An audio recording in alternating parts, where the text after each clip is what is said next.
Hey there and welcome to Rinks Around the League. This is going to be a web series discussing all the arenas in 31, soon to be 32 NHL cities. So if you're interested in the Rinks Around the League, sit tight and I'll tell you all about it.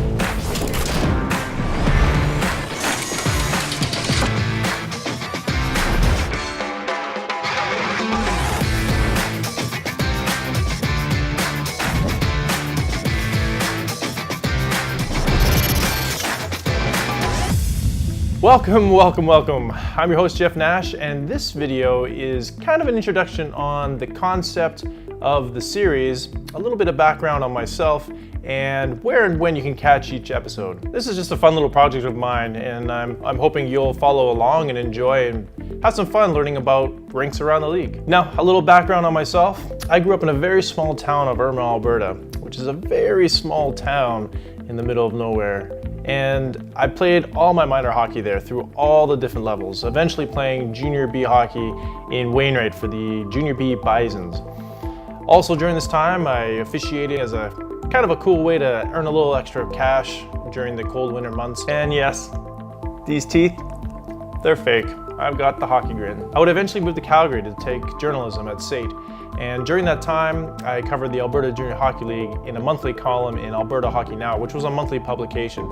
And I think it's called something else now. I think it's called Hockey Now. Also in Calgary, I took a job at Springbank Park for all seasons, driving a Zamboni and learning how to make ice, painting lines, learning how to make curling and hockey ice. A very, very interesting job. I love driving that Zamboni. But my first big break came when I landed the job with Hockey Canada as the coordinator of video production and photography services. It was an exciting time to be around that organization because we were gearing up for the 2010 Olympics in Vancouver, where we eventually won gold for the women and men's hockey. So it was a very cool moment. I was in the Hall of Fame when Sidney Crosby scored the golden goal. Oh, yeah!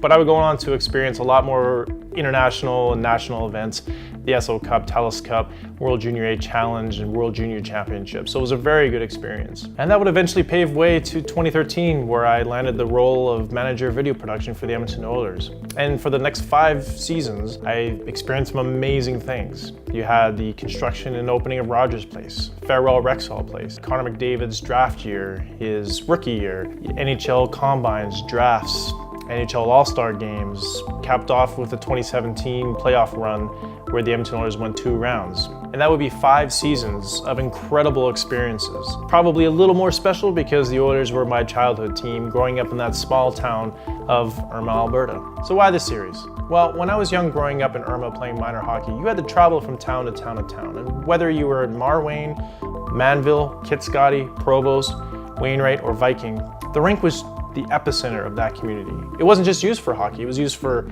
funerals, weddings, graduations, agricultural fairs, the list goes on and on. It truly was the epicenter of that community. And although the scale is a lot bigger, the same could be said about NHL and their rinks. They kind of represent the city on an international scale. It's where people go to share an experience. So it was always special to me to visit all these rinks in these cities because I knew the importance of the rinks to the fans, the team, and the city itself. And I would always take photographs of each and every one, and I would line them up as kind of postcards to remind myself of visiting there. And I would always have people pass by and ask, oh, that's so cool, like which one's the best one?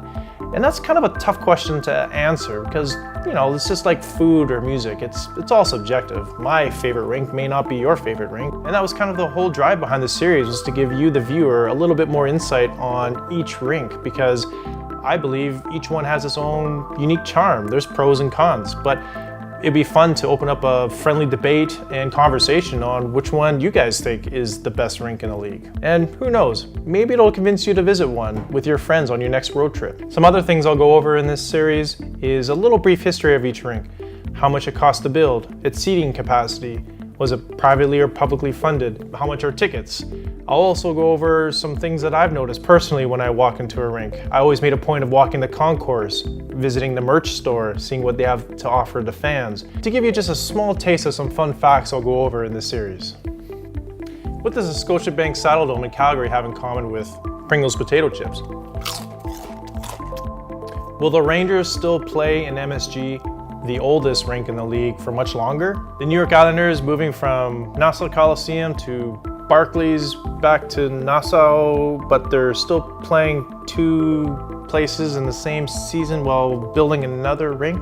Which building holds the record for most name changes at 33? And which arena took almost 2 years to tweak its organ sound to get as close as possible to the original organ sound in the old building? Rinks Around the League will be posted every Monday at 9 a.m. on YouTube starting October 1st. After we go through all the NHL cities, I'll post my personal top 10 favorite rinks around the league, and I'm hoping at the end I'll have you guys vote on what you guys think are the top 10 rinks around the league. So keep in touch via social media at _the Rinks on Twitter and Instagram, on Facebook at the Rinks, and on YouTube. Don't forget to hit that bell so you get notified on new episodes coming down the line. Whew, that was a lot of information. Thanks for sticking with me. Now that you're caught up to speed, let's head to sunny Southern California to the Honda Center in Anaheim. Thanks for watching.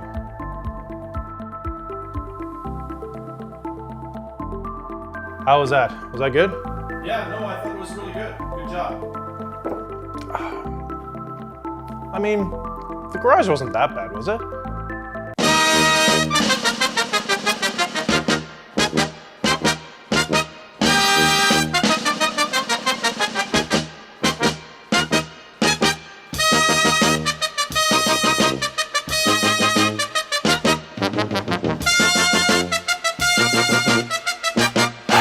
Yeah, piece of cake.